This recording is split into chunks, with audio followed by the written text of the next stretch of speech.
Hay lugares en nuestro planeta donde el agua no trae vida, sino un miedo profundo y silencioso que se hereda de generación en generación. En las profundidades del continente africano existe una corriente turbia que esconde un secreto que desafía a la ciencia y alimenta las pesadillas de miles de personas.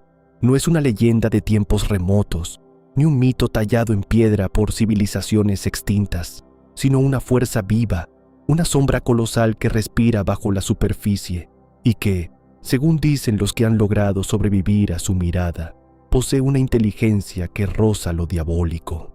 Quienes se acercan a las orillas del río Rusizi saben que cada onda en el agua, cada vibración en el lodo, puede ser el anuncio de una presencia que nadie ha podido someter.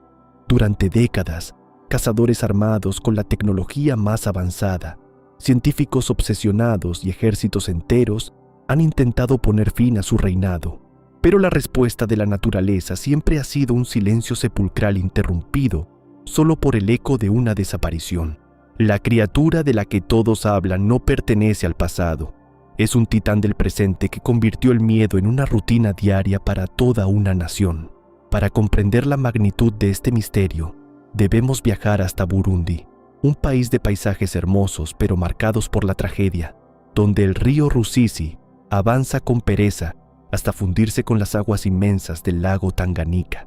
Aquí, el agua es el motor de la existencia. Los pescadores dependen de ella para alimentar a sus familias. Las mujeres lavan la ropa en los bajíos y los niños juegan a la orilla para mitigar el calor sofocante. Pero desde finales del siglo pasado, esa relación vital se transformó en una ruleta rusa de consecuencias fatales. Las aguas, densas y oscuras debido a los sedimentos, ocultan perfectamente a un depredador que aprendió a cazar no por hambre, sino, como afirman muchos habitantes de la región, por pura diversión o territorio. Las historias comenzaron a propagarse como la pólvora en los pueblos ribereños, relatos que hablaban de una silueta tan grande como un árbol caído, que se movía con una velocidad imposible para su tamaño. Al principio, el resto del mundo pensó que eran las exageraciones típicas de comunidades aisladas, propensas a crear monstruos donde solo había cocodrilos comunes. Pero la acumulación de desapariciones y los testimonios idénticos de testigos horrorizados obligaron a las autoridades a mirar de cerca hacia la corriente. A diferencia de los cocodrilos del Nilo promedio, que suelen medir entre 3 y 4 metros de longitud, los primeros relatos sobre este espécimen describían algo que rompía todos los esquemas de la biología moderna. Algunos habitantes afirmaban que su tamaño duplicaba al de cualquier otro reptil de la zona, una mole de carne y escamas blindadas que dejaba huellas tan profundas en la arena que parecían hechas por un animal prehistórico. Su fama creció al mismo ritmo que el terror de la población, y fue entonces cuando el mundo comenzó a conocerlo por un nombre que hoy evoca respeto y pavor: Gustave. El nombre no tardó en convertirse en sinónimo de una maldición viviente, una sombra que emergía de la nada para reclamar vidas humanas, con una audacia que desconcertaba a los expertos en comportamiento animal. Los pescadores locales empezaron a notar que este cocodrilo no temía a las embarcaciones. Al contrario, parecía sentirlos como una invitación a la caza, volcando canoas con un simple golpe de su cola colosal, para luego arrastrar a sus ocupantes hacia el fondo lodoso del río. El aspecto físico de Gustave, según las descripciones de quienes afirmaron haberlo visto desde una distancia segura, correspondía al de un guerrero que sobrevivió a 1000 batallas. Se decía que su piel no tenía el color verdoso o grisáceo común, sino un tono oscuro, casi negro, cubierto por una armadura de escamas tan gruesas que parecían capaces de desviar las balas. Lo más inquietante eran las marcas en su cuerpo, testimonios silenciosos de sus encuentros con la civilización humana. Muchos relatos aseguran que en su cabeza y en sus costados lleva cicatrices profundas, huellas de disparos de fusiles militares que intentaron derribarlo durante los periodos de guerra civil que azotaron a la región. Algunas estimaciones sugieren que Gustave recibió impactos de munición pesada y que, en lugar de morir, las heridas sanaron dejando relieves endurecidos que solo aumentaron su aspecto monstruoso. Una de las marcas más famosas descrita por los lugareños es una gran mancha en su hombro, que algunos interpretan como la cicatriz de una lanza o un arpón que se rompió al chocar contra su piel impenetrable. Estas marcas convirtieron al animal en un ser casi mitológico, un monstruo que desafiaba no solo a las leyes de la naturaleza, sino también a las armas del hombre moderno. La tensión en las comunidades que rodean el lago Tanganica alcanzó niveles insoportables conforme pasaban los años. Nadie sabía con certeza dónde aparecería Gustav, pues su territorio parecía abarcar cientos de kilómetros de costas y canales fluviales. Podía atacar en una aldea al norte del río Rusizi y pocos días después surgir en las playas cercanas a la capital, sembrando el pánico entre los bañistas y turistas. Esta movilidad y su aparente capacidad para predecir los movimientos humanos hicieron que los lugareños creyeran que Gustav estaba poseído por un espíritu antiguo, un demonio del agua que cobraba venganza por los pecados de los hombres. Los ancianos de las aldeas advertían a los jóvenes que no pronunciaran su nombre cerca de la orilla, temiendo que el reptil pudiera escucharlos y rastrear sus voces a través del agua. Cada vez que una persona no regresaba a casa tras una jornada de pesca o una caminata por la playa, el veredicto de la comunidad era unánime y susurrado con temor reverencial, pues sabían que el gran cocodrilo había reclamado otra ofrenda. El misterio que rodeaba a Gustav traspasó las fronteras de África y capturó la atención de la comunidad científica internacional y de cazadores de renombre que vieron en el reptil el trofeo definitivo. Fue a finales de la década de los 90 cuando un hombre decidió que era hora de pasar de las historias a la acción. Patrice Fay, un cazador y herpetólogo francés que residía en Burundi, quedó fascinado por los relatos y decidió dedicar sus recursos y su vida a estudiar y, eventualmente, capturar a la mítica criatura. Fay comprendió que no se trataba de un cocodrilo ordinario, sino de un espécimen único que merecía ser estudiado por la ciencia antes de que alguien lo destruyera. Sin embargo, rastrear a un fantasma en un río de aguas turbias y en un país inestable políticamente resultó ser una tarea monumental, una partida de ajedrez donde el oponente humano estaba en total desventaja frente a los instintos perfectos del depredador. Para llevar a cabo su plan, Fay organizó una expedición sin precedentes, un despliegue técnico que atrajo la mirada de medios de comunicación de todo el mundo. El objetivo no era matar a Gustav, sino atraparlo vivo para trasladarlo a un santuario donde no representara un peligro para los humanos y donde pudiera ser protegido de los cazadores furtivos. El equipo diseñó y construyó una jaula gigantesca, una estructura de acero que pesaba varias toneladas y que requería el esfuerzo de docenas de hombres para ser movilizada. La estrategia parecía infalible sobre el papel: colocar la jaula en una zona donde se sospechaba que Gustav cazaba con frecuencia, cebarla con carne fresca y esperar a que la codicia del animal lo hiciera caer en la trampa. Los investigadores pasaron semanas estudiando las corrientes, analizando los patrones de movimiento del cocodrilo y entrevistando a los habitantes para elegir el lugar perfecto. La atmósfera durante esos días era de una tensión eléctrica, una espera angustiosa donde cada sonido nocturno en el río hacía saltar las alarmas del campamento. La noche en que se colocó la jaula por primera vez, el cielo sobre el río Rusizi se cubrió de nubes densas, aumentando la oscuridad de un entorno ya de por sí hostil.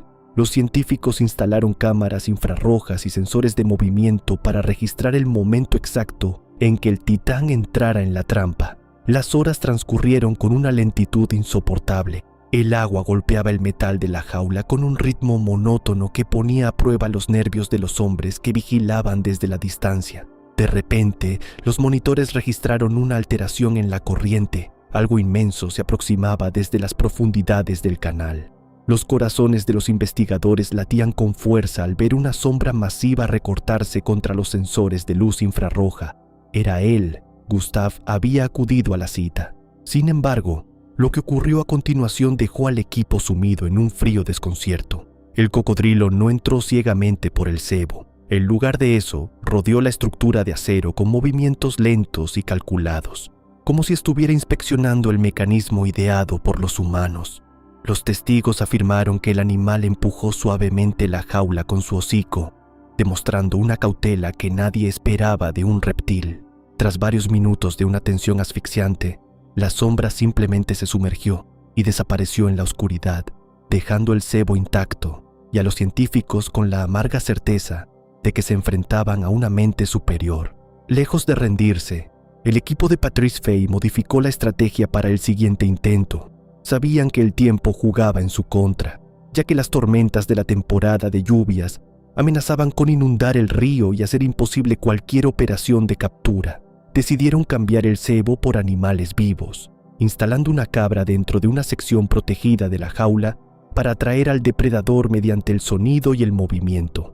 Las noches siguientes fueron un tormento de lluvia y viento que dificultaba la visibilidad de las cámaras. Una mañana, al revisar la trampa tras una tormenta especialmente violenta, el equipo se topó con una escena que heló la sangre de todos los presentes. La jaula de acero, diseñada para soportar fuerzas descomunales, estaba parcialmente sumergida y destrozada. Los barrotes de metal aparecían doblados con una violencia brutal y el cebo había desaparecido. El sistema de cámaras había fallado debido a la tormenta, por lo que nunca pudo confirmarse con exactitud qué había sucedido en la oscuridad de esa noche, pero las marcas en el lodo y los daños en la estructura hablaban por sí solos. Gustave no solo había evitado la trampa, sino que la había destruido, demostrando una fuerza física que superaba cualquier cálculo previo de los ingenieros. Fue un golpe devastador para la expedición, una señal clara de que la naturaleza no se dejaría enjaular tan fácilmente. Los debates sobre el tamaño real de Gustave continuaron encendiendo las discusiones entre expertos y aficionados de todo el mundo.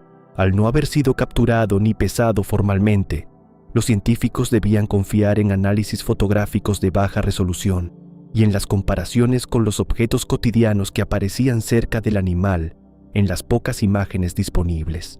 Algunas estimaciones sugieren que el reptil podría medir más de 6 metros de longitud y pesar cerca de 1 tonelada, dimensiones que lo situarían como uno de los cocodrilos más grandes jamás registrados en el continente africano. Su tamaño monumental plantea un dilema biológico intrigante.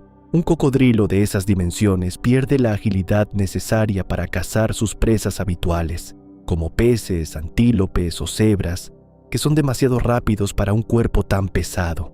Esta limitación física es la que, según los investigadores, explicaría por qué Gustave volcó su atención hacia los seres humanos, presas mucho más lentas y vulnerables que frecuentan las orillas del río diariamente. Su tamaño, que debió ser una desventaja para la supervivencia en el entorno salvaje, se convirtió en la razón principal de su peligrosidad para las comunidades locales.